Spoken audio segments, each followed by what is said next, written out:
mga pre, napalit na ako ng ng magneto. Putik yan, nakatatlong biak tayo. Yan, bago na yung bagong second na yung magneto. Tahimik na no.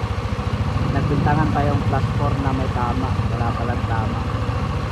Fix na. Ito ang salarin. Yan na yung tunog nito, ang bingi. Yan, pag ganyan tunog, alam niyo na, magneto na yung sira ng motor mo. Kaya wag muna kayo agad i-check din muna sa magneto baka makatulog. Eh, post ko yung may sirang magneto din, yung tunog.